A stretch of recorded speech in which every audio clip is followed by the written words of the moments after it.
کیا کہہ رہے ہو بھا؟ وہ دہل گیا۔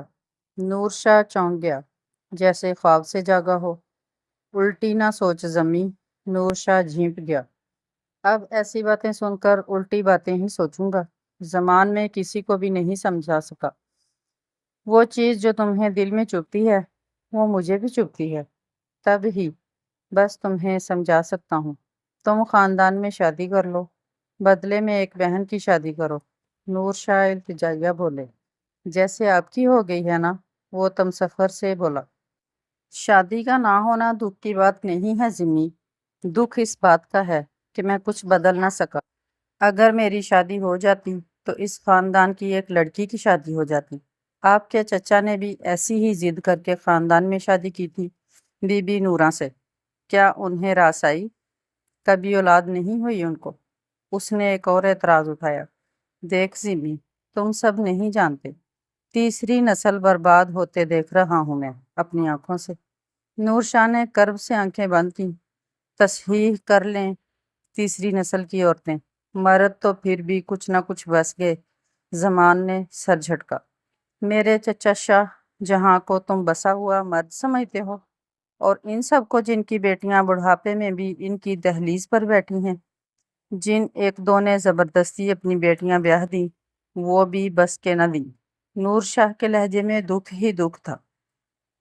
یہی سوچ کر تو بھا ہمت نہیں پڑتی کہ میں شادی کر بھی دوں، بہنوں کی تو بھی بسیں گی نہیں۔ وہ بے بسی سے بولا۔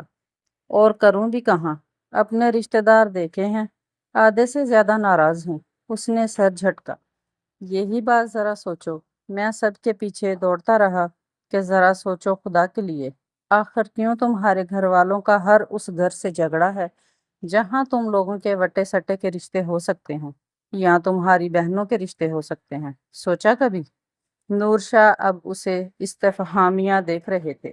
زمان کو کچھ عجیب سا لگا، دماغ نے جیسے سوچنا شروع کیا۔ وہ ایسے نور شاہ کو دیکھ رہا تھا کہ اب ذرا پوری کہانی بتائیں۔ روحی اور سائرہ چائے پی رہی تھیں۔ زمان انہیں تیار ہونے کا کہہ کر گیا تھا۔ ان لوگوں کو واپس شہر جانا تھا۔ ابھی سورج ڈھلنے میں بہت وقت تھا۔ کلثوم بی بی اور روشن بی بی ہمیشہ کی طرح آبدیدہ تھیں۔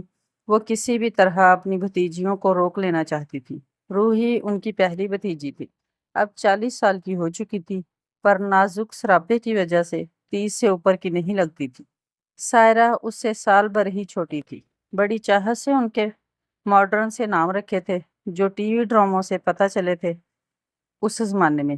جب روحی کا تحفہ انہیں بھابی نے دیا تھا تو کلثوم بی بی 35 کی تھی اور روشن بی بی ان سے سال بھر ہی چھوٹی تھی۔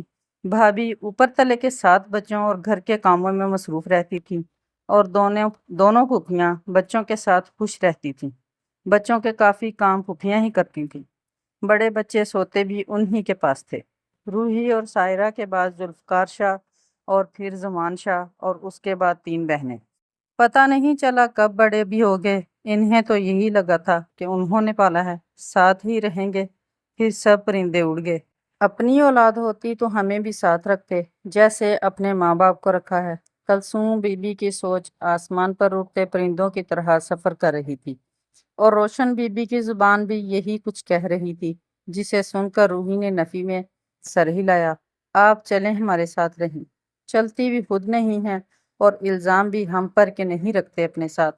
یہ تو ہمیشہ کی بحث ہے۔ آپ ہمارے ساتھ نہیں چلیں گی اور ہم یہاں آ کر نہیں رہیں گے۔ سائرہ نے بڑی بہن کو بحث سے روکا۔ کلثوم بی بی کے آنسو روانی سے بہنے لگے۔ پہلے وہ بہت بحث کرتی تھی، پر اب بس آنسو بہایا کرتی تھی۔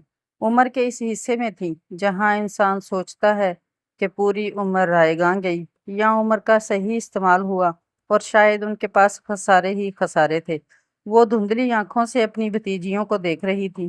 تو کیا انہوں نے ان کی قسمت میں بھی اسی طرح کے خسارے لکھ دیے ہیں؟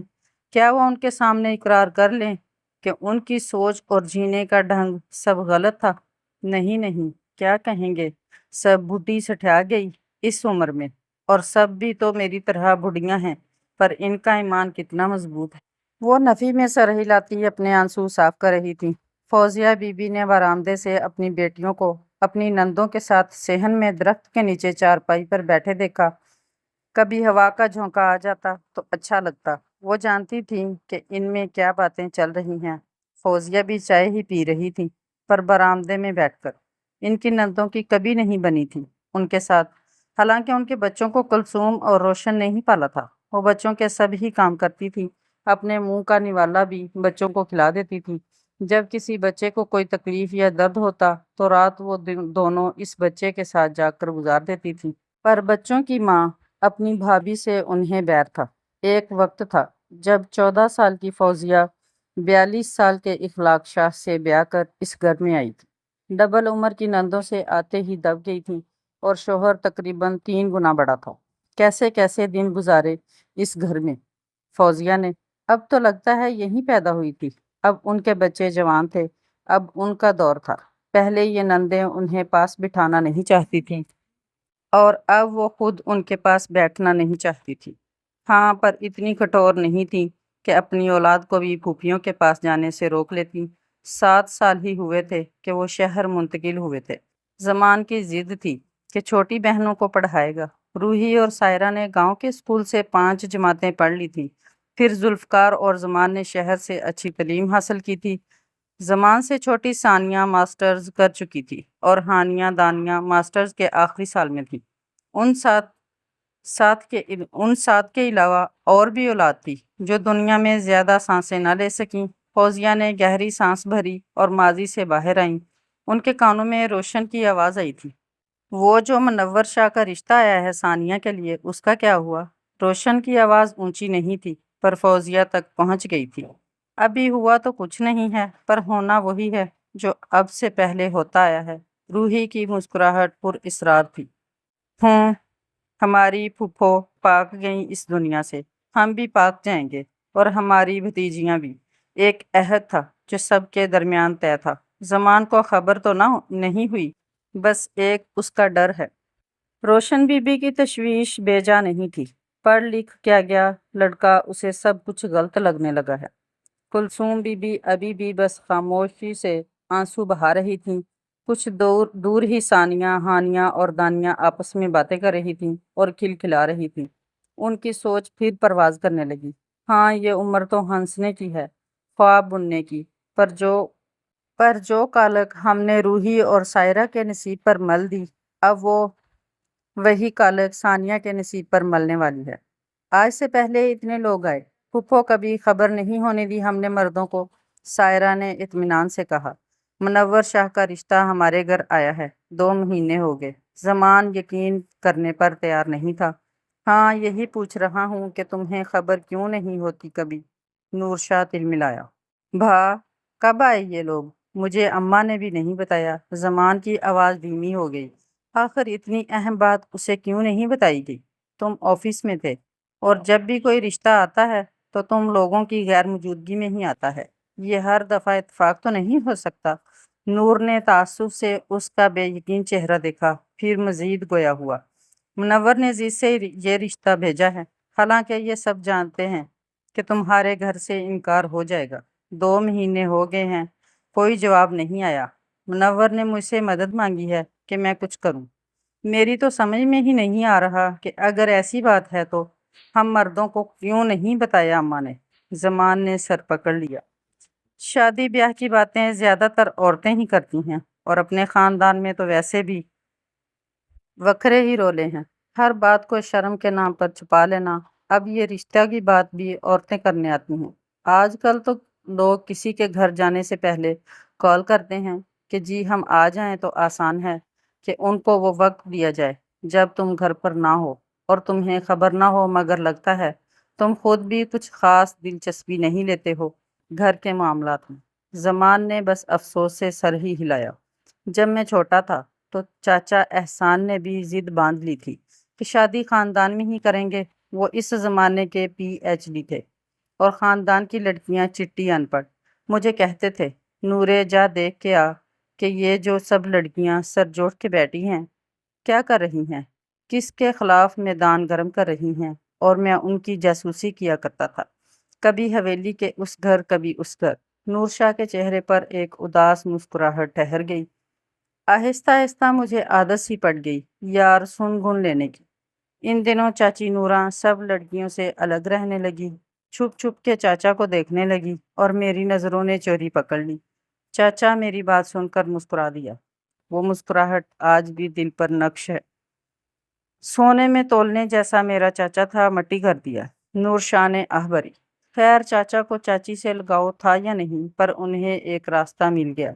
چاچا نے اپنی کر کے ہی چھوڑی، پر خالی رہ گیا۔ چاچی نے ان سے شادی کیوں کی؟ مجھے کافی وقت تک سمجھ ہی نہیں آیا، اور اب چاچا سے جب میں نے کہا کہ میں بھی ان کی طرح خاندان میں ہی شادی کروں گا، تو جانتے ہو ذمی کیا کہا انہوں نے؟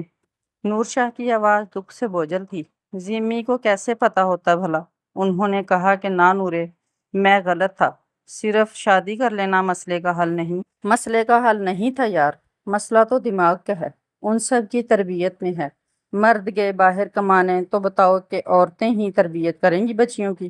کوئی حل نظر نہیں آیا چاچا کو۔ اپنی سی کوشش بہت کی تھی انہوں نے، پھر چپ ہو گئے۔ مجھ سے کبھی کچھ کہہ سن لیتے تھے، پھر میں نے بہت سوچا یار، یہ سب عورتیں کبھی اس حویلی سے باہر جائیں تو انہیں کچھ خبر بھی ہو دنیا کی۔